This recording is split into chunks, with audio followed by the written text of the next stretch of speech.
हरे कृष्णा। तो आज हम 9th चैप्टर शुरू करेंगे। 9th चैप्टर का जो नाम है वो है परम गुह्य ज्ञान।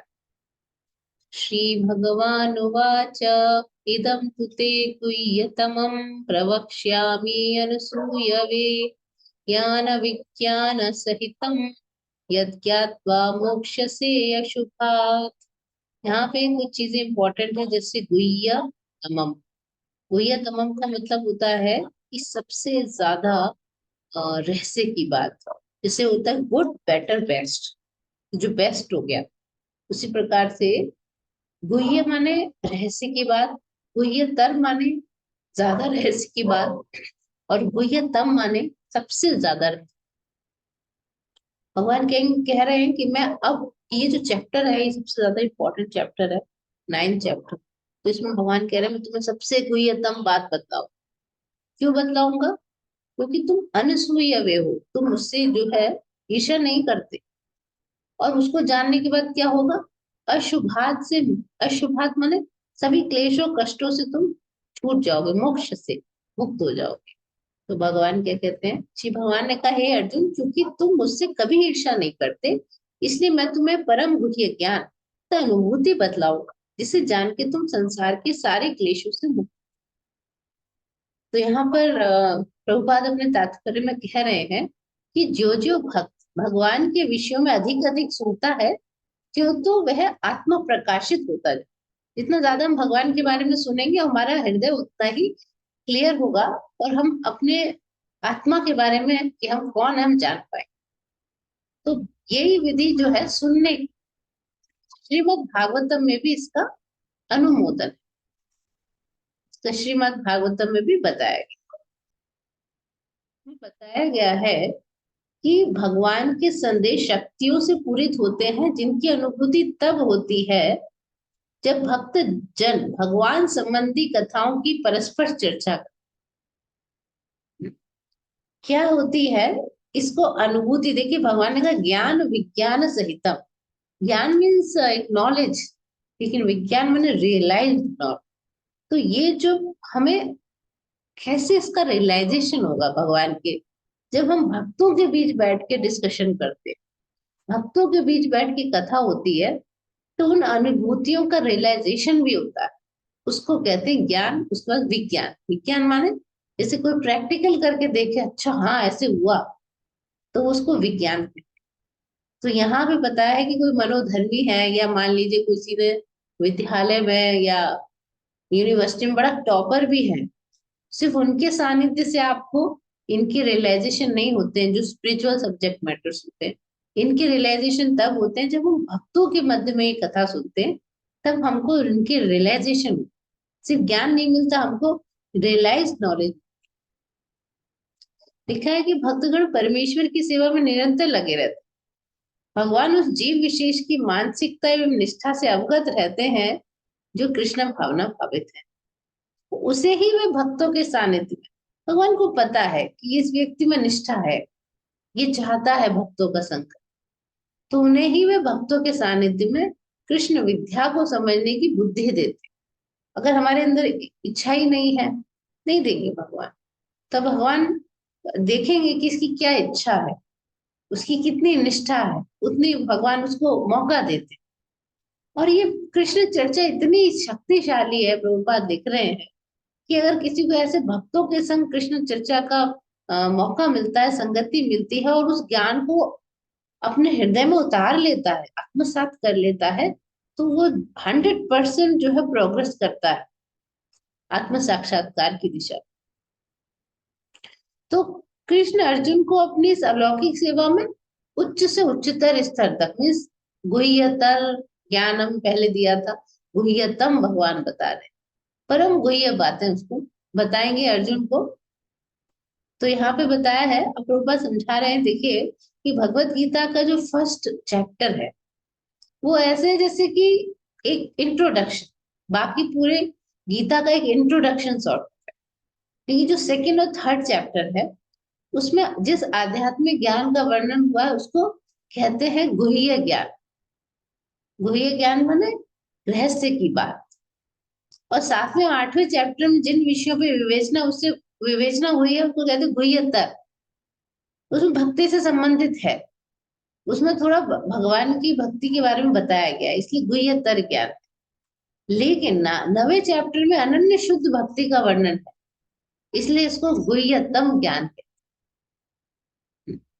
तो भगवान कह रहे हैं कि इसलिए इसको परम गुह्य, जहाँ पे भगवान के अनन्य भक्ति का वर्णन होता है उस ज्ञान को गुह्यतम, क्योंकि सेकेंड चैप्टर में तो बताया कि आप आत्मा है, ये जो है गुह्य ज्ञान, कि हम ये समझें कि हम आत्मा है।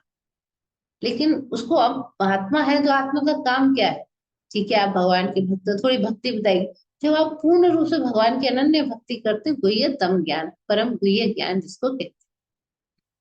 तो अगर कोई व्यक्ति को परम गुह्य ज्ञान मिल जाता है तो भगवान कहते हैं कि तुम्हें फिर इस संसार में रहते हुए क्लेश नहीं होता। इसका मतलब उसके जीवन में मुसीबतें नहीं आती, आती हैं, लेकिन उसको कोई फर्क नहीं पड़ता।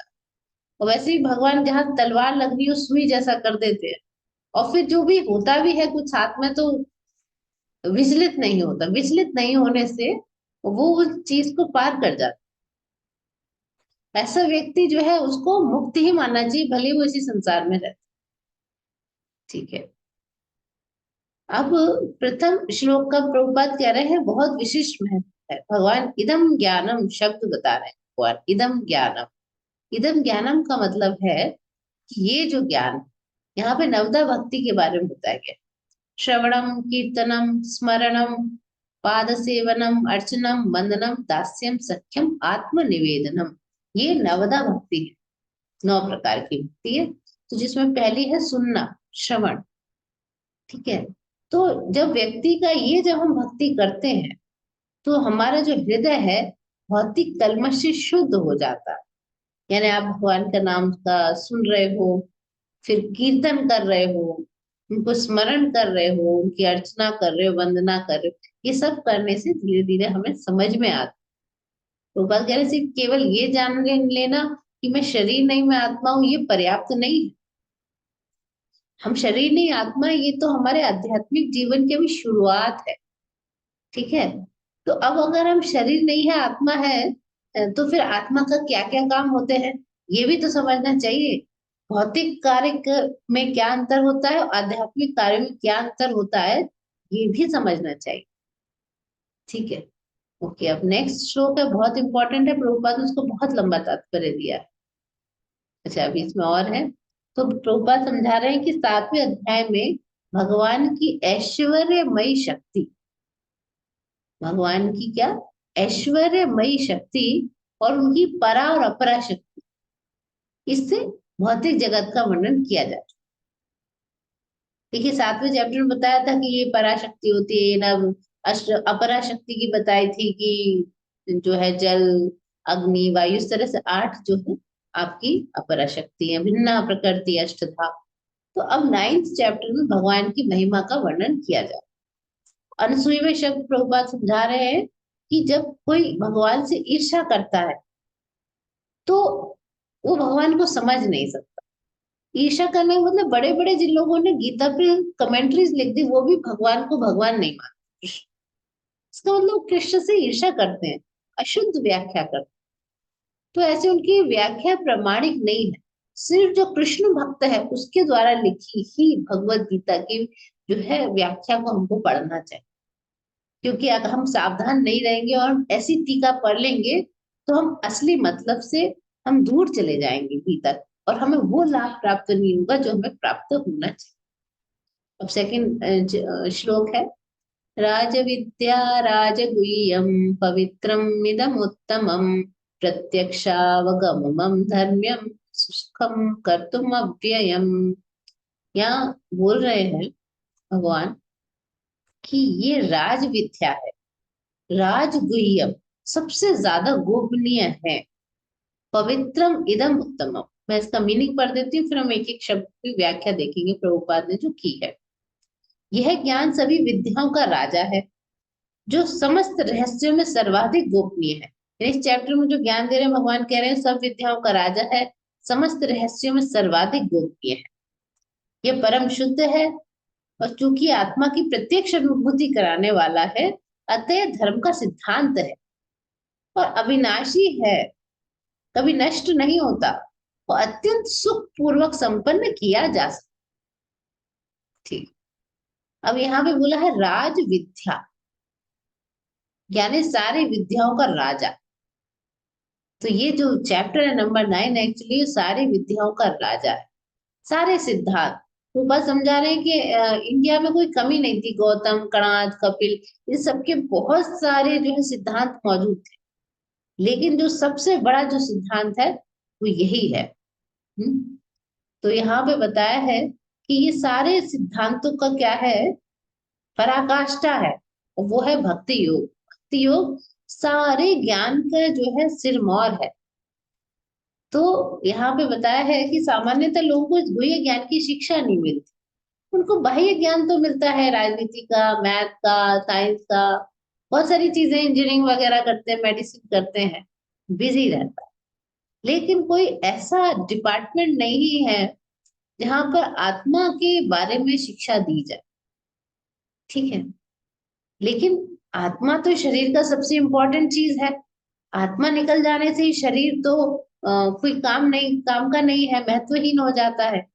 फिर भी लोग, वो बात लिख रहे हैं, इतना इम्पोर्टेंट एक पार्ट है क्योंकि दिखाई नहीं देता, लेकिन फिर भी लोग जो है आत्मा की चिंता ना करके केवल शरीर की आवश्यकताओं को अधिक महत्व देते हैं। तो यहाँ पर सेकंड चैप्टर से प्रभुपाद लिख रहे हैं कि आत्मा की महत्ता पे बल दिया भगवान ने। भगवान ने समझाया, अंतवंत में देहा नित्य श्योक्ता शरीर ना, ये शरीर तो तुम्हारा अंत होगा ही होगा, लेकिन आत्मा नित्य है। ये समझाया भगवान ने सेकंड चैप्टर। इस ज्ञान को कहते हैं गुह्य ज्ञान। तो प्रभुपाद लेकिन केवल ये जान लेना कि शरीर आत्मा से भिन्न है और उसका आत्मा निर्विकार है, विनाशी है, नित्य है, यही जो ज्ञान है इसको गुह्य ज्ञान कहते हैं। प्रभुपाद में समझा रहे हैं कि भ्रम हो जाता है आत्मा शरीर से भिन्न है, जब शरीर नहीं रहता, मनुष्य नहीं रहता, तो आत्मा शून्य में रह जाता है। लेकिन प्रभुपाद कह रहे हैं कि जो आत्मा इतना सक्रिय है बॉडी में, वो है कैसे इस शरीर से निकलने के बाद निष्क्रिय हो जाएगा। प्रभुपाद कह रहे हैं आत्मा हमेशा सक्रिय रहता है, या तो वैकुंठ लोक में रहता है। ठीक है।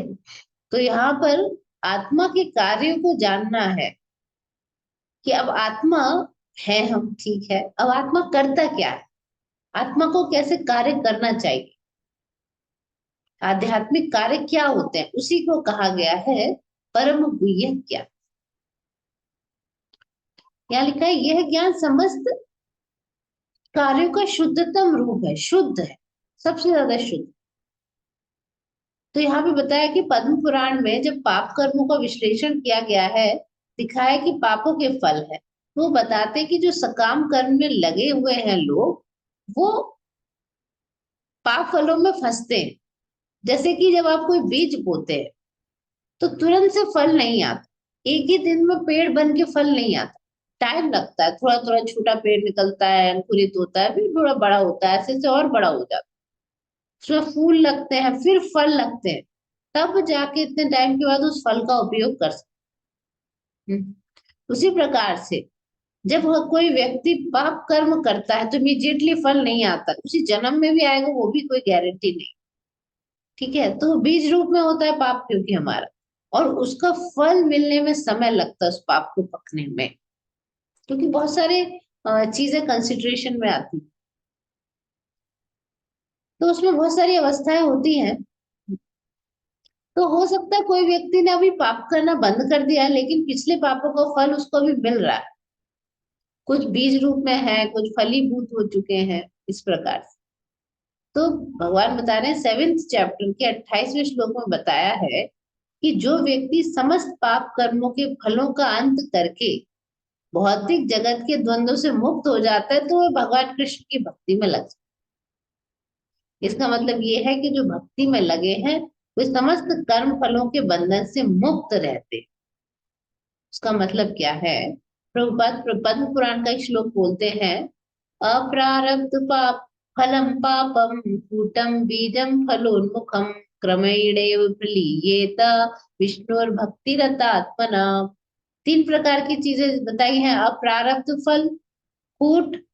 बीज, फूट बीज और फलोन्मुख। ठीक है, तो यहाँ बताया है फूट बीज और फलोन्मुख। इसका मतलब क्या होता है? जैसे बीज तो वो होते हैं कि जो पाप हमने कर दिया वो बीज रूप में रह गया। फलोन्मुख होते हैं कि अब बस अब फल उनका मिलने वाला है, प्रारब्ध हो जाएगा, है ना। और कुछ कूट अवस्था में पड़े रहते हैं अभी ऊपर की तरफ। ठीक है, बीज और फलोन्मुख के बीच की अवस्था है। तो आपके जो आपने पाप किए वो किसी भी स्टेज में है, किसी भी स्टेज में, ये इतनी स्ट्रांग है भक्ति की विधि। और पवित्रम उत्तमम लिखा है यहाँ पर, विशुद्ध कर है कि ये सबको नष्ट कर देती, सारे पाप के फलों को नष्ट कर देती है। चाहे आपका फल, पाप का फल किसी भी स्टेज में हो, नष्ट कर देती है। उसे क्या होता है? बीज भी नष्ट कर देती, बीज का मतलब पाप करने की प्रवृत्ति भी नष्ट कर देती। कभी कभी पाप का फल मिल जाता लेकिन पाप करने की प्रवृत्ति नहीं जाती, वो भी नष्ट कर देती ताकि आगे भी पाप। ठीक है, तो यहाँ पे इस श्लोक में एक वो आया है उत्तम। उत्तम शब्द हम लोग सोचते हैं बेस्ट, यहाँ पे प्रभुपाद समझ रहे तम का मतलब अंधकार, उत्तम का मतलब है सारे भौतिक कार्यों से परे। ठीक है, तो जो भगवान के जो भक्ति के काम है उन्हें कभी भी भौतिक नहीं मानना चाहिए, उत्तम होते हैं। ठीक है, पवित्र होते हैं, पवित्र करने वाली है भक्ति, यानी आपको सारे पापों से मुक्त कर देती है। ठीक है, उसके बाद जो है कहा जाता है कि भक्ति की संपन्नता इतनी पूर्ण होती है। यहाँ पे एक शब्द आया इस श्लोक में, प्रत्यक्ष अवगमम। प्रत्यक्ष में ना, डायरेक्टली आपको पता चलेगा कि क्या है भक्ति, इतनी पूर्ण है कि उसके फल का प्रत्यक्ष अनुभव किया जा रहा है। प्रभुपाद लिख रहे हैं जैसे हरे कृष्णा कृष्ण कृष्ण हरे हरे, हरे राम राम राम हरे हरे। जो व्यक्ति इसका कीर्तन करता है तो करते करते भी उसको अगर ध्यान पूर्वक करता है तो कुछ उसे दिव्य आनंद की प्राप्ति होती है। हमने देखा बहुत सारे लोग जब कीर्तन चल रहा होता है तो मुसलमान से लेकर कोई भी उसके होते हैं वो लोग डांस करने लगते हैं जोर जोर से, इतना उनको आनंद आता है। प्रत्यक्ष आप देख सकते हैं, प्रत्यक्ष अनुभूति, तुरंत उसका भौतिक कल्मश कम होता है, सच में दिखाई देता है। तो जो लोग इसका प्रचार भी करते हैं भगवान उनसे भी प्रसन्न रहते हैं। ठीक है, जो विधि जो है बताए इतनी शुद्ध है भक्ति की कि आपके उसके लिए प्री क्वालिफिकेशन नहीं चाहिए, वो ये विधि करते करते आपको शुद्ध कर दे। ठीक है, उसके बाद बताया है कि वेदांत सूत्र में भी प्रभुपाद समझा रहे हैं कि भक्ति इतनी समर्थ है कि जब भक्ति के कार्य में रत होने मात्र से ही आप विदाउट एनी डाउट आपको प्रकाश प्राप्त होगा। अब प्रभुपाद ने एक नारद मुनि के पूर्व जन्म का एक एग्जाम्पल लिया। नारद मुनि जो थे उनकी माता एक दासी थी, और उन्होंने जब जन्म लिया तो वो जब वो थोड़े से बड़े हुए तो एक बार चतुर्मास का समय था, तो जहाँ उनकी माता रहती थी वहां बहुत बड़े उच्च कोटि के वेदांती जो है साधु सन्यासी आके रुके, और काफी वो उच्च कोटि के भक्त थे। तो वहां पर क्या होता, उनकी माता सेवा करती थी। कभी कभी नारद मुनि जाते थे वहां पे, वो भोजन करते थे तो उनसे प्लेट से उनसे पूछ के वो लेते थे उच्चिष्ट उनका कि क्या मैं खा सकता हूँ। उनका क्योंकि उतने पूर्ण भागवत पुरुष थे, उनका उच्चिष्ट खाने से, उनके प्लेट का खाने से बचा हुआ उनको भक्ति में वो एकदम तुरंत आगे बढ़ गए नारद मुनि। आप ये देखिए कि तुरंत भक्ति में आगे बढ़ गए, और उसी दासी पुत्र होने के बाद नेक्स्ट जन्म में वो जो है देव ऋषि हुए, देव ऋषि नारद। और वो कहीं भी किसी प्लानिट में जा सकते हैं इसी शरीर के साथ, एकदम ट्रैवल करते हैं, ट्रैवलिंग जो है संकीर्तन प्रीचर है। तो उनको धीरे धीरे इतना आनंद आने लगा। तो भक्तों की कृपा से ही भगवान का जो ज्ञान है हमारे हृदय में स्फुरित होता है। तो नारद मुनि कह रहे हैं कि अ, क्योंकि वो ऋषियों की संगति करते थे तो भगवान की महिमा का श्रवण कीर्तन करने की उनकी बहुत रुचि उत्पन्न हुई। इसलिए प्रत्यक्ष आप देखिए एग्जाम्पल देखा जाता है। प्रत्यक्ष रूपत कहते हैं कि विदेशों में हमने तो कोई इन्हें पैसे दिए नहीं, लेकिन हम उनको जो है ये लोग चैंटिंग करते करते इतने शुद्ध हो गए कि भगवान का भजन करने लगे, साफ डायरेक्ट दिखाई देता है इसका। ठीक है, तो इसलिए इसको कहते हैं कि डायरेक्ट अनुभूति होती, प्रत्यक्ष, प्रत्यक्ष भक्ति प्रत्यक्ष होती। फिर धर्म्यम एक शब्द आया, धर्म का पथ। देखिए नारद मुनि का एग्जाम्पल फिर प्रभुपाद देते हैं कि नारद मुनि तो दासी की पुत्र थे, कोई स्कूल स्कूल गए नहीं थे, कोई वेदों का अध्ययन नहीं किया था उन्होंने। ठीक है, अब जब वेदों का जो लक्ष्य है वो क्या है, भक्ति, सवई पुंसाम परो धर्मो यतो भक्ति अधोक्षजे। हर मनुष्य का परम धर्म है परो धर्मो। परम धर्म क्या है, भक्ति अधोक्षजे, अधोक्षज की भक्ति। अधोक्षज भगवान कृष्ण का एक नाम। तो भगवान कृष्ण की भक्ति करना ही परम धर्म है।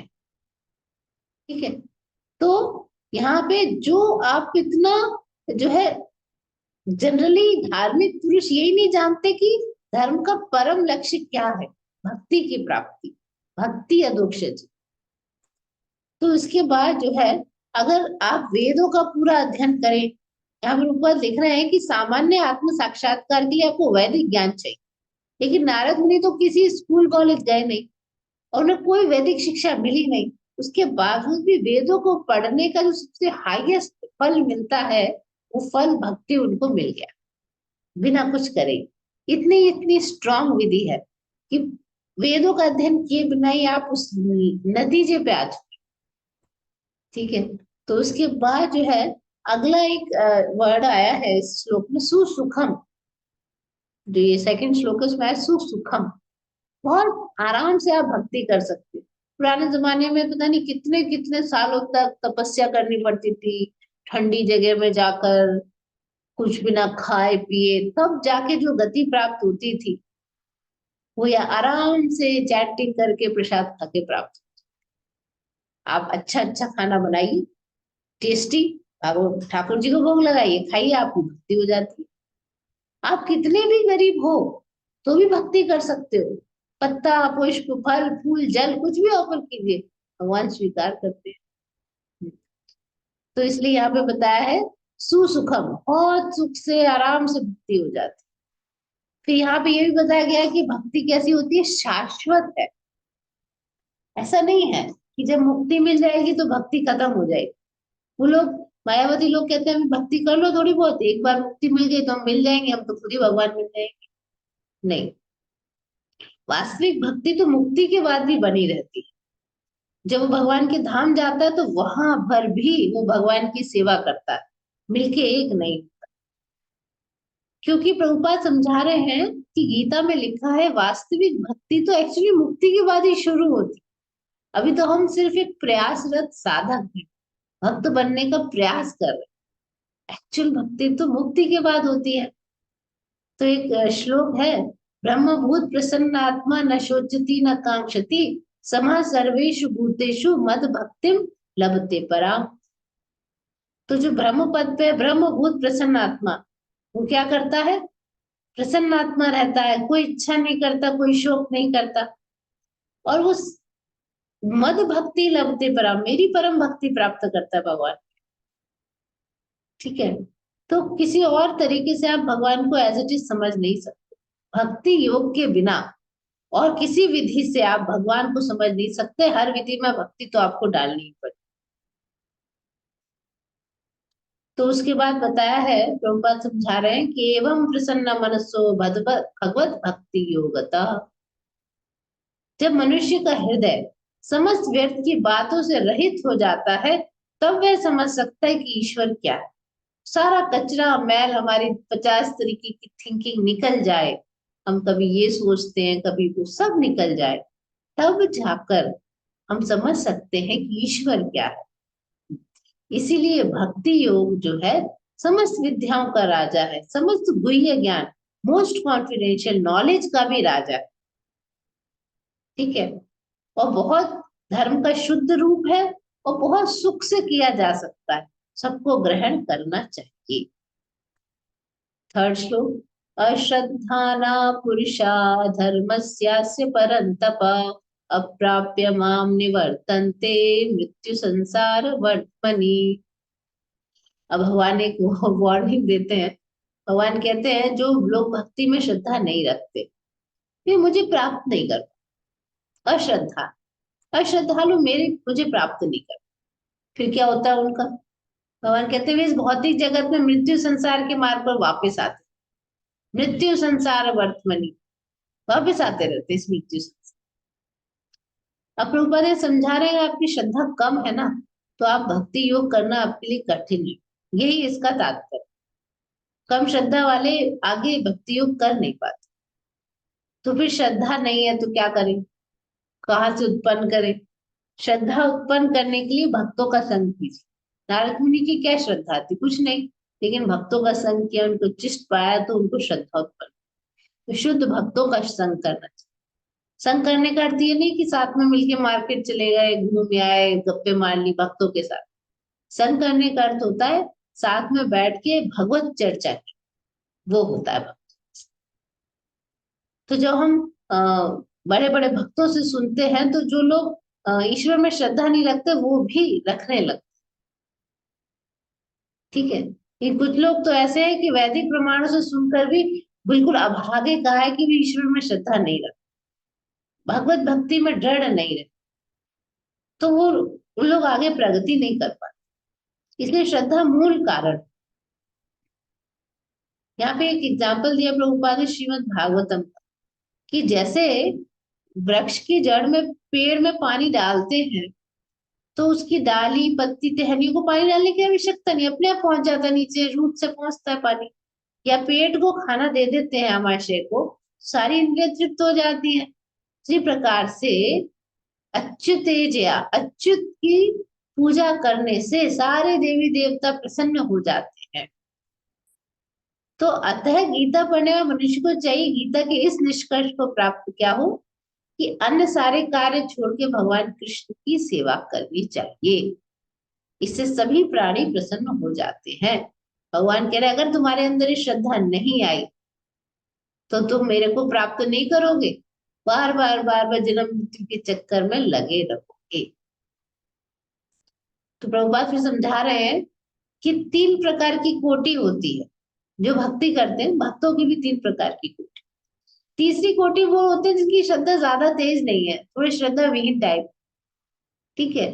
तो ऊपर ऊपर से भक्ति तो करते हैं लेकिन अंदर से उनका इतना स्ट्रॉन्ग कन्विक्शन नहीं होता, तो ऐसे लोगों को सिद्धि अवस्था प्राप्त नहीं हो पाती।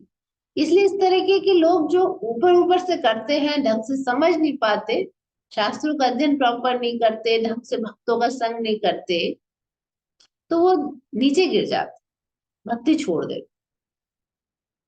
वे भले ही भक्ति में लगे रहे लेकिन विश्वास और श्रद्धा के अभाव में कृष्ण भावनामृत में उनका रह पाना बड़ा कठिन होता है, बहुत मुश्किल हो जाता है। प्रभुपाद समझा रहे हैं कि ऐसे हमने देखे कई लोग आते हैं भक्ति करते हैं, कुछ उनकी कुछ फाइनेंशियल कंडीशन अच्छी होती है तो छोड़ जाते हैं, अपने पुराने डर्रे पे आ जाते हैं, खाना पीना सब करने लगते। अगर आपको कृष्ण कॉन्शियसनेस में प्रगति करनी है, प्रभुपाद समझा रहे हैं, तो आप अपनी श्रद्धा को विकसित कीजिए भगवान के प्रति, भक्तों के प्रति, गुरु के प्रति, ठीक है। तो जहां तक श्रद्धा की बात है, अब प्रथम कोटि का व्यक्ति कौन होता है? प्रभुपाद समझा रहे हैं जो व्यक्ति भक्ति साहित्य में निपुण है और जिसने दृढ़ श्रद्धा की अवस्था प्राप्त करी, जिसे भगवान में दृढ़ विश्वास है और उसको पूरा भक्ति साहित्य का सब निचोड़ पता हो, वो प्रथम कोटि का व्यक्ति। तो मध्यम कोटि का कौन होता है? मध्यम कोटि का होता है दूसरी कोटि का, जिसे भक्ति शास्त्रों का भले ही ज्ञान नहीं है उतना, शास्त्रों के निष्कर्षों को समझ नहीं पाता, लेकिन उनकी श्रद्धा अच्छी है, भगवान में श्रद्धा। मुझे पता है कि मैंने जो मार्ग चूज किया मैं पक्का इससे एक दिन मुक्त हो जाऊं, ठीक है। तो इस प्रकार ये थर्ड वाले लोगों से बेटर होते हैं। थर्ड वालों में ना तो शास्त्रों का प्रॉपर ज्ञान होता है ना उनको श्रद्धा ही। तो ये लोग आराम से एटलीस्ट भक्ति में बने रहते, क्योंकि थर्ड कोटि का आदमी तो कृष्ण कॉन्शियसनेस छोड़ के भाग सकता है, सेकंड कोटि का नहीं छोड़ सकता। भले शास्त्र ज्ञान नहीं, लेकिन वो धीरे धीरे डेवलप करेगा और श्रद्धा होने की वजह से इसमें टिका रहेगा। तो यहाँ पर यही है कि जो थर्ड कोटि का व्यक्ति है, जो ज्यादातर कई बार होते हैं लोग, ये श्रद्धा तो है कि कृष्ण की भक्ति उत्तम है, लेकिन क्योंकि उसने गीता भागवत ढंग से पढ़ा नहीं, उनके ज्ञान को आत्मसात नहीं किया, तो उनका मतलब हर चीज में रहती है उनकी टेंडेंसी, ये भी कर लेते हैं, ये भी कर लेते हैं, कर्म योग, ज्ञान योग, इस तरीके से सब में रहती है, थोड़ा थोड़ा भक्ति भी कर लेते हैं। लेकिन जब वो बहुत स्ट्रांग हो जाते हैं और ये सब कुछ निकल जाता है उनके दिमाग से, तो सेकंड कोटि, थर्ड, फर्स्ट कोटि में भी आता है। तो भागवत में बताया है कि भागवत में इसका वर्णन हुआ है 11वें।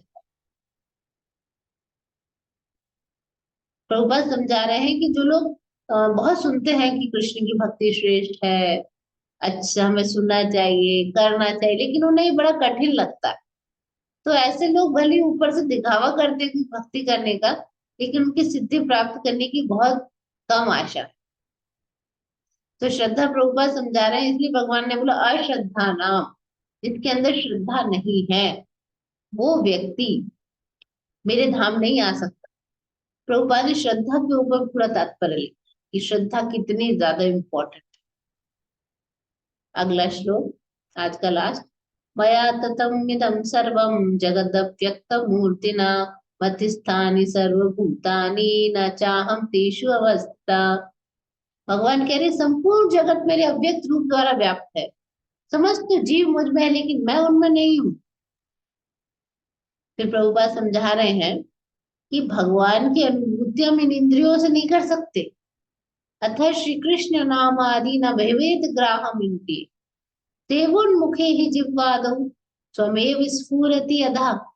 यानी भगवान कृष्ण का नाम, रूप, गुण, यश, नाम आदि, नाम रूप गुण यश लीला न भवेत ग्राहम इंद्रिया, इन इंद्रियों से हम समझ नहीं सकते भगवान के नाम रूप गुण को, भौतिक इंद्रियों से। लेकिन जो सेवोन्मुख है, जो सेवा करते हैं किससे, जीवा आदि से, जो गुरु के निर्देशन में सेवा करते हैं, तो भगवान का स्वयं स्फूर्ति, स्फूर्ति आती, समझ में आती है बात, साक्षात्कार होता है। ब्रह्म संहिता में है, प्रेमांजन चुरित भक्ति विलोचने संतः सदैव हृदयेषु विलोकयन्ति। यानी कि प्रेम, प्रेमांजन छुरित भक्ति विलोचन, प्रेम के अंजन आंखों में लगा ले, इतना प्रेम है भगवान से कि संता सदैव हृदयेषु विलोकयन्ति, हमेशा हृदय में भगवान के दर्शन, अंदर बाहर हमेशा, जिन्होंने प्रेम को डेवलप कर लिया, जिन्होंने प्रेम को डेवलप कर लिया है, तो वो अनुभव करते हैं। तो फिर क्या कहते हैं भगवान, क्या कह रहे हैं ना, संपूर्ण जगत सारे जीव मुझ में है, लेकिन मैं मतलब उनको समझ में आती है। ठीक है, तो यहाँ पे बताया है कि भगवान कह रहे हैं ना, मैं सर्वव्यापी हूँ, हर जगह देखते हैं, जिन्होंने प्रेम का अंजन लगा रखा है, यानी भगवान से प्रेम है, सब जगह दिखाई देते हैं उन्हें भगवान। तो यहाँ पर लिखा है कि भगवान सर्वव्यापी है, फिर हमको दिखाई क्यों नहीं देते इन आंखों से, भौतिक इंद्रियों से अनुभव नहीं हो सकते, इसका अर्थ है अव्यक्त मूर्ति ना। ठीक है, तो यहाँ पे बताया है कुछ और, आप प्रभुपाद आगे बताते हैं कि दो प्रकार की शक्ति है, पराशक्ति और अपराशक्ति, इन दोनों के कॉम्बिनेशन से ही ये सब कुछ बना है, भौतिक जगत।